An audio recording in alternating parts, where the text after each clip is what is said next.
നമുക്ക് വാർത്താ സമ്മേളനത്തിന് മുൻപ് മറ്റിടങ്ങളിൽ ഇപ്പൊ നമ്മൾ ലീഗിന്റെ കാര്യം ഇതുവരെ പറഞ്ഞിട്ടില്ല. മുസ്ലിം ലീഗ് മത്സരിക്കുന്ന ഭൂരിഭാഗം സീറ്റുകളിലും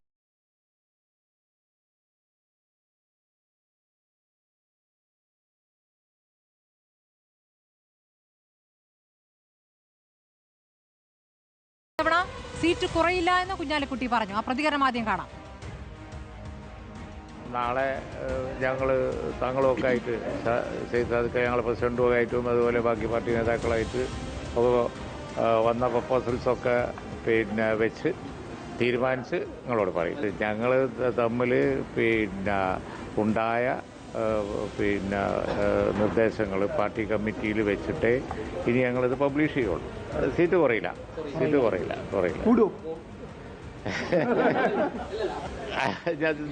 ഞങ്ങൾ തമ്മിൽ വലിയ പ്രശ്നങ്ങളില്ല എന്ന് പറഞ്ഞാൽ തൃപ്തി ഉണ്ടെന്നല്ല അതിൻ്റെ അർത്ഥം. അതുകൊണ്ട് കുഴപ്പമില്ല. തൃപ്തി നിങ്ങളോട് പറഞ്ഞ എന്തെങ്കിലും കുഴപ്പമുണ്ടോന്നാണ് ഞാൻ ആലോചിക്കണതില്ല. ഇഷ്യൂ ആക്കണ്ടെന്നാണ്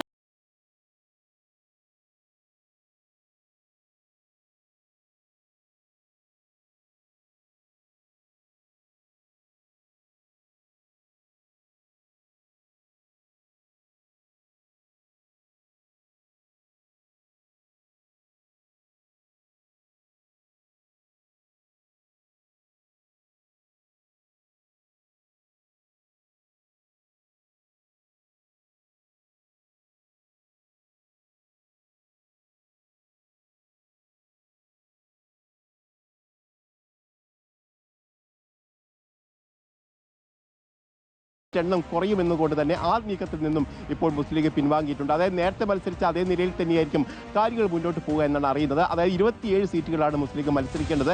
ഇതിൽ എത്രത്തോളം സീറ്റുകളിൽ കോണി ചിഹ്നത്തിൽ മത്സരിക്കുമെന്നുള്ളതാണ് പ്രധാനപ്പെട്ട കാര്യം. കഴിഞ്ഞ തവണ 25 സീറ്റുകളിലായിരുന്നു അത്തരത്തിൽ മത്സരിച്ചത്. 2 സീറ്റുകൾ മറ്റുള്ളവരായിരുന്നു മത്സരിച്ചത്. ഈ വർഷവും അങ്ങനെ തന്നെയാണോ തീരുമാനമുണ്ടാകുക എന്നതൊക്കെ കണ്ടറിയേണ്ടതുണ്ട്. ഏതായാലും സ്ഥാനാർത്ഥികൾ ആരൊക്കെ ആവണമെന്നതിൽ ആഭ്യന്തര സർവേ അടക്കം നടത്തിയിട്ടുണ്ട്. ഇതിൽ വിജയസാധ്യത അടക്കം പരിഗണിച്ചുകൊണ്ടായിരിക്കും കുഞ്ഞാലിക്കുട്ടിയാണ് ഈ തെരഞ്ഞെടുപ്പ് യുദ്ധത്തിനൊക്കെ നേതൃത്വം നൽകുക. കുഞ്ഞാലിക്കുട്ടിയും മറ്റുള്ളവരും ചേർന്നൊരു പട്ടിക തയ്യാറാക്കുന്നു. തങ്ങൾ അതിന് അംഗീകാരം നൽകുന്നതെന്നാണ്. പക്ഷെ ഇത്തവണ കൃത്യമായി പാണക്കാട്ട് നിന്ന് ഇടപെടൽ ഉണ്ടായിട്ടുണ്ട്, അഭിപ്രായങ്ങൾ ഉണ്ടായിട്ടുണ്ട്, മാറ്റങ്ങളും